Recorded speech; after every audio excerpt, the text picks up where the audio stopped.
Oi, gente, tudo bem? Vou começar aqui nossa live sobre o Drácula. Também vou falar um pouquinho hoje sobre um projeto aqui da Balde de Livros, que é o nosso Clube do Livro, tá? Eu tô tentando ler aqui algumas coisas, eu vou trocar meu óculos já, mas eu acho muito chato quando a gente entra para assistir um conteúdo e as pessoas começam a vender coisas ou falar sobre projetos que elas têm. Então eu vou deixar para falar do Clube do Livro no final, tá bom? A gente vai falar primeiro do Drácula, eu pretendo não me estender muito, e aí vou falar desse projetinho do Clube do Livro que a gente tá querendo lançar por aqui, tá ok? Então primeiro eu vou falar sobre o livro e aí depois a gente começa a falar um pouquinho sobre o Clube do Livro, tá bom? Essa live vai ficar gravada aqui. Uma das coisas mais legais de fazer live é isso, que dá pra gravar, né, pra depois, assim, pra outras pessoas assistirem depois.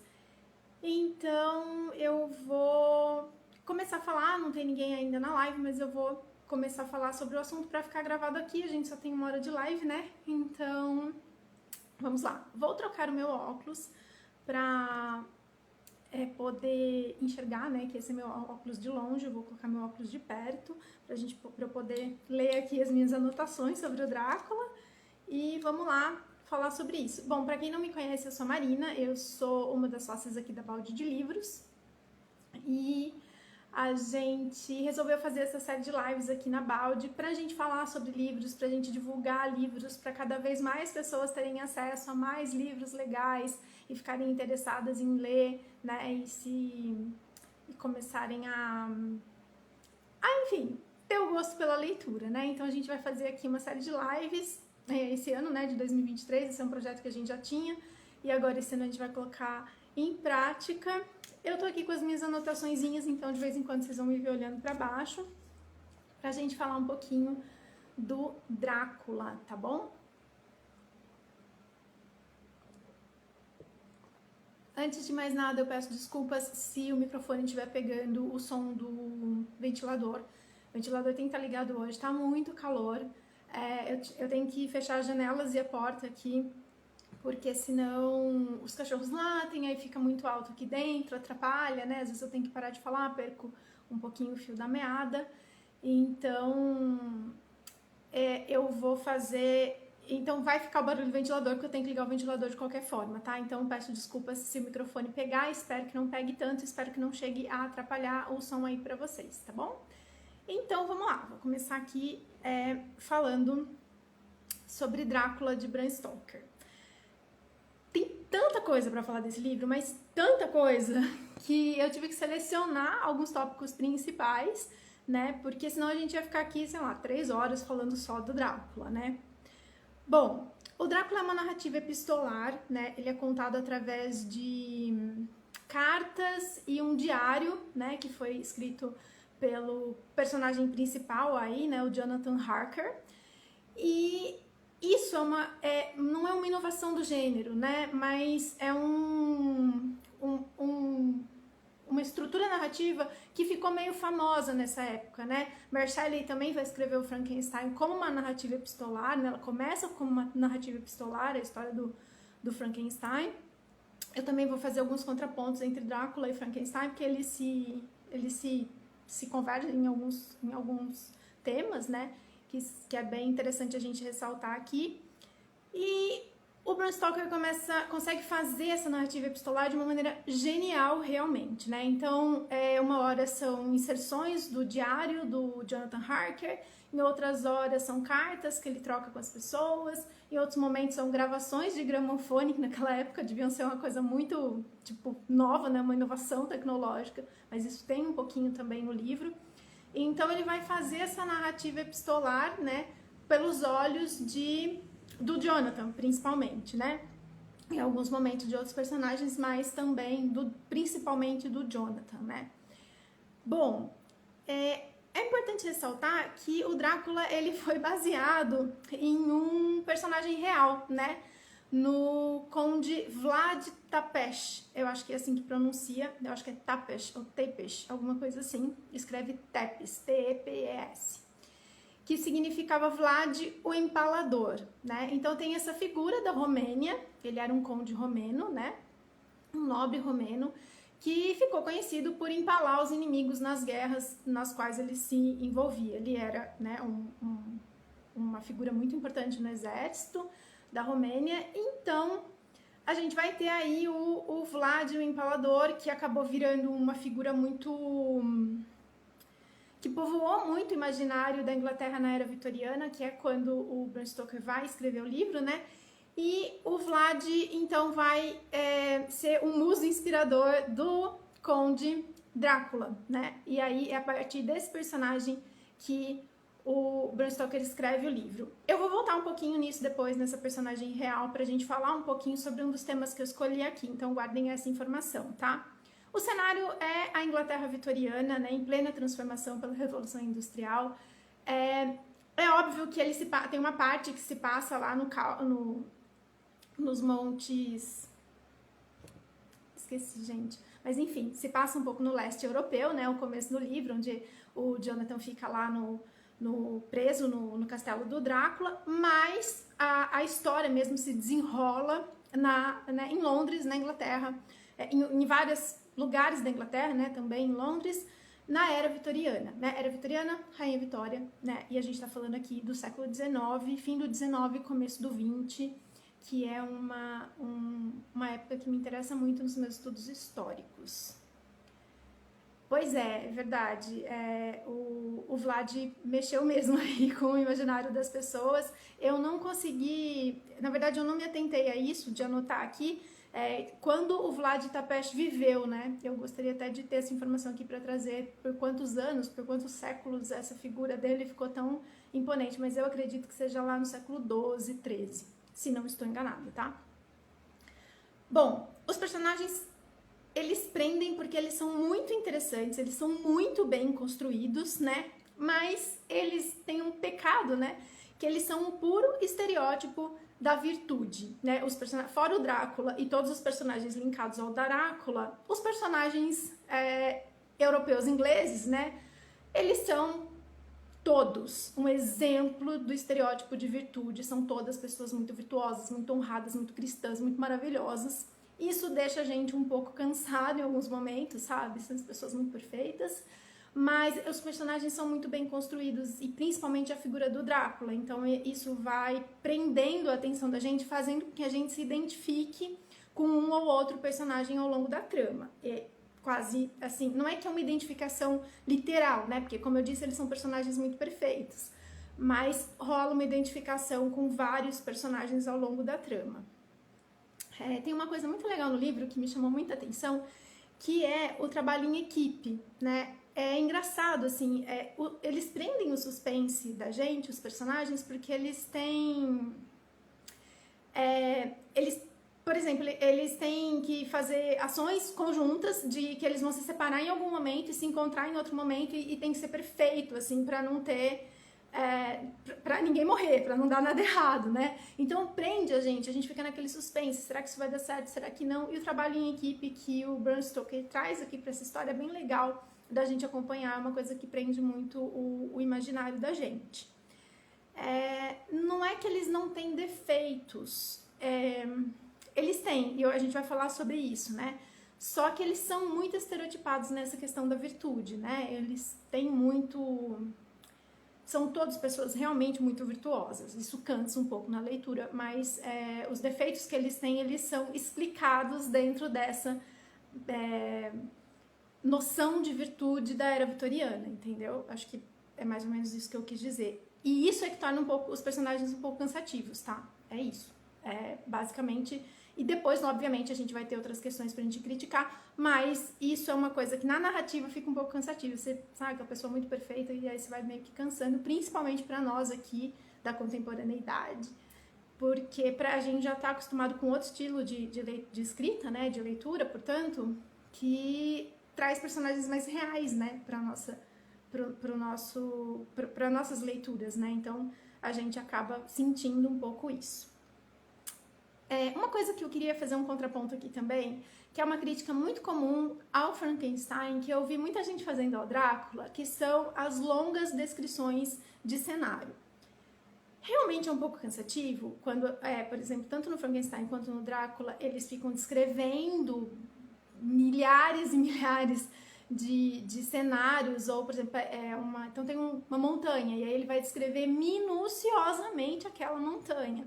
Pra gente aqui, né, do século XXI, é um pouco cansativo, mas a gente tem que lembrar que lá no século XIX, as pessoas viajavam muito pouco, elas viam muito poucos cenários diferentes dos quais, né, os lugares onde elas nasceram. E se ele não descreve, as pessoas não têm como procurar no Google, por exemplo, elas não têm como olhar numa revista, elas não têm como ver numa enciclopédia, uma foto, né? No máximo uma gravura. Era um pouco mais comum, depois no começo do 19 as fotos começam a ficar um pouco mais comuns, mas isso não era comum, então eles tinham que descrever. É uma crítica comum, né, dos leitores do século XXI para o Drácula e para o Frankenstein, mas é compreensível essa estrutura narrativa, precisava ter ali naquele momento onde o livro foi escrito. Agora eu vou falar um pouquinho dos temas que são debatidos no Drácula, que, na minha opinião, são temas que é muito interessante a gente ler hoje, no século XXI, e debater, porque hoje a nossa noção sobre esses temas é muito diferente, né? E é isso que faz o Drácula ser um clássico, os temas que ele aborda, né? Então, o primeiro tema que ele vai abordar, que também está muito presente no Frankenstein, né, que era uma preocupação da época, do fim do 19, do começo do 20, é as consequências da modernidade, mais precisamente as consequências da ciência. E aqui eu vou citar de novo o romantismo alemão, que eu já citei lá na live do Frankenstein, que o romantismo alemão, ele vai criticar, ele vai pensar, ele vai refletir e provocar reflexões justamente sobre a ciência, né? O avanço da ciência em contraponto, né? A razão em contraponto à emoção. Então, o romantismo alemão, sua principal figura vai ser o Goethe. Esse romantismo, ele vai meio que pensar assim, olha, a gente não pode ser só razão, né? Tem que ter um contraponto de emoção, somos seres sociais, somos seres psíquicos também, né? A gente não é só ciência, a gente não é só razão. Então, essa questão, essa reflexão, ela vai permear muitas obras, que depois vão se tornar clássicas, nesse fim do 19 e começo do 20. Drácula e Frankenstein incluídos nessas obras que vão ser influenciadas por esse pensamento, né? Então, nessa época, no final do século XIX, a Inglaterra está passando por drásticas mudanças em decorrência da Revolução Industrial, né? E a gente tem aqui a teoria da evolução do Darwin, que vai mexer muito nas estruturas religiosas, nas ideias, no imaginário religioso que estava presente ali na Inglaterra do século XIX. Porque o Darwin vai sugerir uma explicação científica para o surgimento do ser humano, né? E aí essa explicação científica logo se choca com a explicação religiosa. Então a gente está nesse momento, socialmente, intelectualmente, né? Eles estão ocorrendo mudanças muito drásticas, tanto no pensamento filosófico, religioso, científico, né? Baseado aí na ciência, no caso na teoria das espécies do Darwin, e também pela Revolução Industrial. A sociedade vitoriana, ela está mudando muito nesse momento onde o Bram Stoker vai escrever o Drácula, né? Ela está passando por mudanças muito profundas. E os avanços da modernidade, eles vão facilitar um pouco as coisas para o Drácula, né? Como se o Bram Stoker estivesse questionando, sabe? Será que tudo isso que está acontecendo é bom mesmo?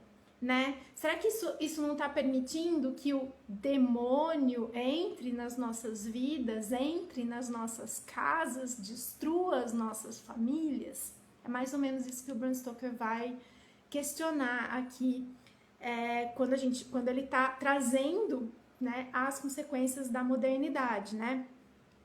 O Van Helsing, a figura do Van Helsing, o Van Helsing, no livro, ele é um médico, né, e ele trata de doenças misteriosas, né, doenças que a ciência não consegue tratar e não consegue explicar. Esse personagem, ele vai fazer um contraponto entre a ciência, né? E outros conhecimentos mais ocultos, vamos dizer assim, né? Mostrando o perigo de se criar ou de se guiar apenas pelo pensamento moderno. Ele vai questionar, entendeu? Ele vai dizer assim, olha, não é só ciência. Porque quando ele chega, ninguém sabe o que está acontecendo, né? Ninguém entende quem é esse personagem, esse Drácula, assim, ninguém entende o que ele é. Né, que ele é um ser sobrenatural. E todo mundo fica tentando explicar com a razão, e obviamente não conseguem, e aí o Van Helsing vai aparecer com uma explicação, olha, ele é um vampiro, ele é uma entidade sobrenatural. E aí ele vai dizer, eu sou um médico, então ele é um cientista, né, mas eu sou uma pessoa com a mente aberta para entender e para falar também sobre coisas sobrenaturais. Então essa questão, esse personagem faz esse contraponto para mostrar as consequências da modernidade nesse momento na era vitoriana. É muito interessante você perceber como é construída a figura do Van Helsing no Drácula. O Bram Stoker faz isso de uma maneira genial. É um dos personagens mais interessantes, embora ele seja um personagem secundário. Algumas pessoas até ficam um pouco surpresas com isso, mas ele é um personagem secundário, mas ele é brilhante, assim, a construção dele é muito, muito incrível mesmo. É mais uma das coisas que faz o livro ser um clássico e que faz valer a pena a gente ler e reler, porque realmente é genial.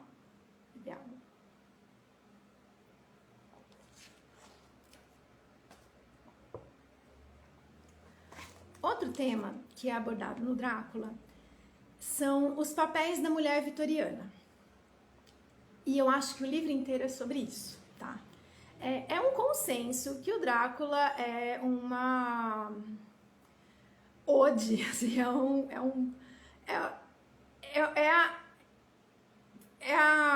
como é que eu posso dizer? Tô perdendo a palavra aqui, mas enfim, ele é a representação do imaginário masculino da era vitoriana, né? É um livro escrito por um homem representando o imaginário masculino da era vitoriana. Por isso que ele vai falar tanto sobre mulheres, né? Então é assim, a figura do homem, né, dentro da sociedade vitoriana, é o pensamento do homem dentro da sociedade vitoriana sobre a mulher da sociedade vitoriana, né? E aí ele vai falar sobre os papéis dessa mulher, especificamente, né? E mais do que falar sobre os papéis, ele vai falar sobre a ameaça da expressão sexual feminina, né? Então, a mulher vitoriana, ela tinha duas opções. Ou ela era casta e virgem, uma representação perfeita da pureza, ou ela era esposa e mãe, né? Qualquer coisa fora disso, ela era considerada prostituta e, portanto, ela era considerada de nenhum valor social. Ela não era só considerada de baixo valor social, ela era considerada de nenhum valor social. Então, quando a gente fala da ameaça da expressão sexual feminina, é porque existia na época uma preocupação com a normalização, não vou usar essa palavra aqui, mas não é bem isso, né? Da mulher que não quer ter filho, da mulher que não quer casar, da mulher que não quer, vamos dizer assim, ser essa figura pura e casta, enfim, né? É bem interessante a gente olhar para isso, porque essa expressão sexual da mulher, né, feminina, essa expressão sexual feminina da mulher da era vitoriana, ela começa a existir no imaginário inglês dessa época e ela começa a ser um contraponto entre a ciência, né? Essa questão que eu falei anteriormente das consequências da modernidade, a libertação, entre muitas aspas, né, da sexualidade feminina, ela começa a ser questionada dentro desse bololô aí de consequência da modernidade. Então, tipo assim, a modernidade está destruindo as nossas famílias porque está começando a existir um questionamento das mulheres sobre o seu papel nessa sociedade, né, onde a mulher está afadada a ser esposa e mãe, senão ela perde totalmente o seu valor social. E é engraçado, gente, que o Drácula ele foi escrito na mesma época em que ocorriam os assassinatos do Jack Stripador. Eu li recentemente um livro, né, sobre os assassinatos do Jack Stripador, e é engraçado quando a gente vê um livro representando uma coisa e um fato representado, e o que esse livro está representando sendo representado por um fato, né? Então, é o mesmo arco de pensamento, só que o Jack Stripador vai fazer isso na vida real, né? Ele mata 5 mulheres, ele é um assassino em série, né? Que mata prostitutas, né? Que estão condenadas à morte, porque elas não têm nenhum valor social dentro dessa sociedade vitoriana. E o Drácula vai trazer justamente esse pensamento, né? Ele vai mostrar o pensamento do homem vitoriano sobre a mulher é esse mesmo, prostitutas não têm nenhum valor. E toda mulher que não for ou virgem, pura e casta, ou esposa e mãe, não tem valor nenhum, ela automaticamente é prostituta. Então, é muito interessante a gente entender esse contraponto, que uma obra de ficção, na verdade, está representando muito do seu tempo, né? Muito de coisas que efetivamente acontecem na sua sociedade. Bom, a gente vai ter aqui uma personagem que é a Lucy. Eu vou tentar falar tudo sem dar muito spoiler, tá? Algum spoiler vai ter, mas eu acho que não vai perder nada para a leitura. Mas a Lucy, ela vai representar a batalha entre o bem e o mal, né? E a figura dela representa, todo o arco da Lucy na história representa que a batalha entre o bem e o mal vai depender da sexualidade feminina. Se as mulheres escolherem terem liberdade sexual, elas vão condenar o mundo ao inferno. Se as mulheres escolherem ser puras e castas, mães, esposas, elas vão salvar a humanidade. É como se colocasse o peso sobre a sexualidade da mulher da salvação da humanidade. Isso é muito interessante no Drácula e é muito nítido, assim, quando você está lendo com esse olhar, é muito nítido esse arco, essa representação que o Bram Stoker vai fazer, né? A Lucy, o Drácula, ele vai agir para transformar, então assim, essa figura demoníaca, que é o Drácula, vai agir para transformar mulheres puras e castas, que é a Lucy e a Mina, né? Que são duas mulheres que são personagens principais no livro, para transformar elas nessas prostitutas, em mulheres sexualmente livres, né? Em mulheres voluptuosas, sedutoras, livres, né? E a Lucy é como ela ela vai passar por um processo lá na história que eu não quero contar para vocês, mas ela chega a ser punida com a morte, né? Por quê? Porque a Lucy e a Mina, elas são essa representação de virtude que eu falei pra vocês no começo da live, né? Que os personagens são muito estereotipados, são personagens muito virtuosos. A Lucy é também. Só que a Lucy, ela é um pouco mais sexualizada que a Mina. Então, o que o Bram Stoker está dizendo? Olha, mulheres sexualizadas, elas estão condenadas à morte, porque elas estão condenando a humanidade ao inferno, à morte, né? Ao demônio. Né? Então, é muito interessante que esse contraponto fica muito claro, mas se você não tiver isso em mente quando você está lendo, você meio que acha, você naturaliza, né? Mas é interessante a gente ter isso em mente quando está lendo, ou mesmo depois de ler, né? Perceber essa análise aí, que ele está falando muito sobre o papel da mulher na era vitoriana. Ele fala, isso é o tema fundamental do livro, um dos, né? Mas eu acho que eu se tivesse que elencar um só, elencaria isso. É sobre isso que ele está falando, os papéis da mulher vitoriana. É o que o Bram Stoker queria falar no Drácula, né?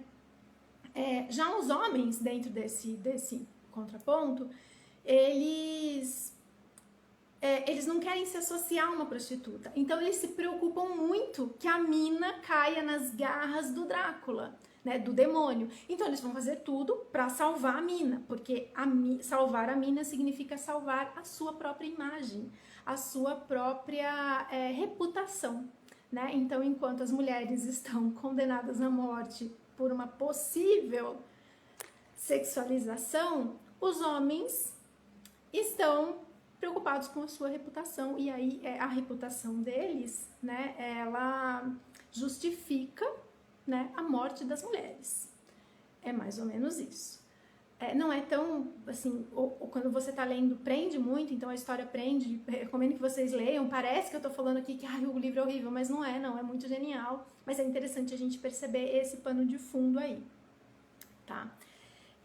Tem uma cena das vampiras, né, que são quando o Jonathan tá preso no castelo do Drácula. As vampiras, ele é meio que tentado por algumas vampiras que são lá da família do Drácula, né? E essas vampiras, elas são a representação do sonho e do pesadelo da imaginação masculina da era vitoriana, né? Então, o imaginário masculino, ao mesmo tempo que ele deseja mulheres voluptuosas e sexualmente agressivas, como são as vampiras, ele também não quer, porque elas vão condenar o mundo à morte, mas ele faz nessas mulheres esse contraponto entre o sonho e o pesadelo do homem vitoriano, né? Como se o homem vitoriano tem essa questão e tal, né? Mas no fim eles optam por salvar a humanidade pelas mulheres castas, né? Sempre. Outro tema principal do Drácula é a fé cristã, né? A promessa de salvação cristã. No Drácula fica muito claro que as armas mais eficientes contra o mal são os símbolos do bem. Por exemplo, crucifixo, água benta, esse tipo de coisa. Tem tantas representações desse símbolo no livro que ele reforça essa promessa da salvação cristã. É como assim, só os cristãos vão ser salvos, e você só vai ser salvo a partir desses símbolos, né? A partir desses artefatos cristãos, né? Então, é bastante interessante a gente perceber isso no livro, e ele reforça tanto, ele fala tanto, isso aparece tanto, que realmente ele reforça essa promessa da salvação cristã o tempo todo no livro, né? O Drácula, nesse sentido, ele é tão antigo quanto a própria religião cristã, né? Ele é tão antigo quanto o cristianismo, né? E aí ele vai representar o quê? Né? Se ele é tão antigo quanto o cristianismo, mas ele não representa Cristo, ele vai representar o demônio, né? Ele vai representar Satã, né? O consumo de sangue, o Drácula, o fato do Drácula ser uma figura que consome sangue, que depende de sangue para se manter jovem, para rejuvenescer, para ter a imortalidade, né? Para não morrer, é uma perversão do ritual cristão, é uma perversão do sacrifício de Jesus Cristo, né? Então ele consome sangue para mostrar que ele perverte esse símbolo do Cristo que se sacrificou para salvar a humanidade, né? Ele está ali para dizer a sua salvação não está garantida, né?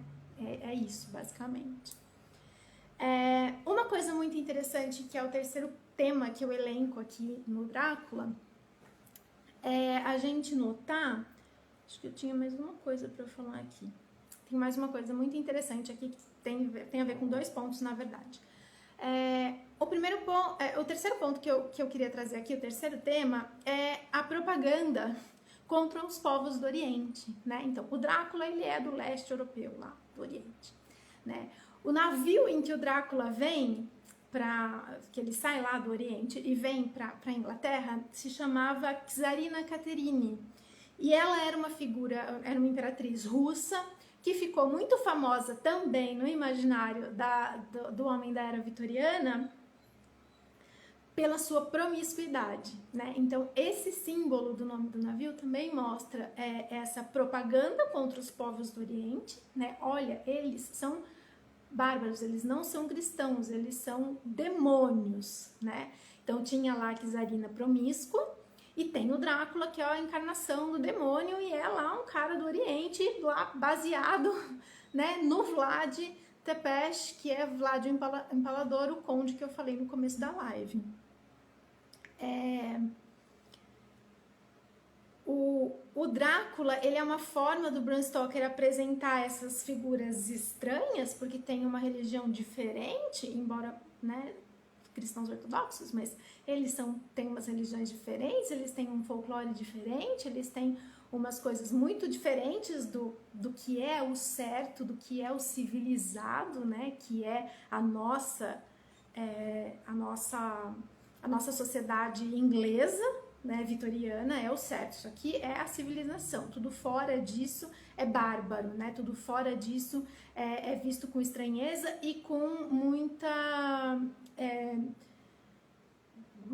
medo, com muito receio, né? Com um olhar meio assim, peraí, vamos ver, né? Então, o Drácula, ele vai representar esses povos orientais e ele vai transformar todas essas pessoas que vêm do Oriente, lembrando que na era vitoriana, no fim do 19, começo do 20, a Inglaterra está recebendo muitos imigrantes por causa da Revolução Industrial, né? O mundo vai passar por uma crise famélica, principalmente o Oriente, então tem muito russo, tem muito polonês, né? Curiosamente, os principais suspeitos de serem o Jack Stripador são pessoas dessa parte do Oriente, né, do leste europeu ali, são poloneses, eu acho que tem um finlandês também.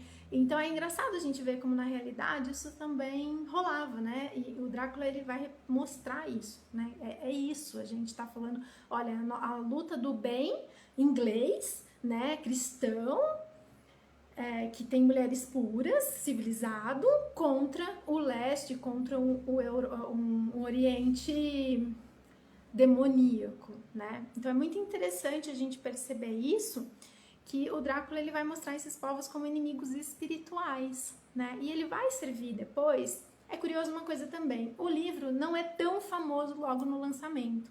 Ele tem lá uma venda até, vamos dizer, expressiva, mas ele não chega a ser um best-seller no lançamento, como foi, né, o Frankenstein e o Carmilla também, quando foi lançado.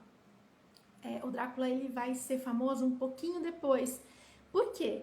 Porque um pouquinho depois vai começar uma disputa entre a Inglaterra e esses povos orientais, e muitos deles, né, lá, vamos dizer, lá na África, mais ou menos, não é tão lá, eu devo estar enganada aqui no que eu estou dizendo, mas vai começar uma disputa entre a Inglaterra e esses povos, e aí o Drácula vai ficar muito famoso, porque ele vai servir como uma propaganda de reforçar essa guerra espiritual, entendeu? Nós, os ingleses, vamos povoar o mundo, a gente vai povoar, vamos colonizar o mundo, porque a gente vai levar a salvação para o mundo, porque a gente vai levar a civilização para os lugares bárbaros, África, Ásia, alguns lugares ali do Oriente, né, do leste europeu. Então a gente vai levar a salvação para o mundo, América também, né? E aí, por isso que o Drácula, ele vai fazer mais sucesso um pouquinho depois, entendeu? Ele não vai fazer sucesso logo que ele é lançado no fim do 19, ele vai fazer sucesso ali mais no comecinho do 20 ali, que é quando ele vai realmente explodir, né?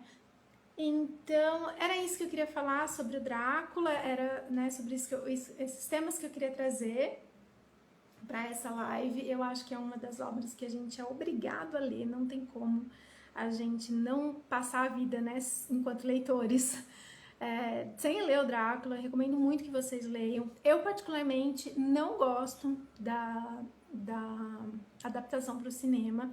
Eu sei, muita gente vai vir aqui falar, imagina, é o máximo, por favor.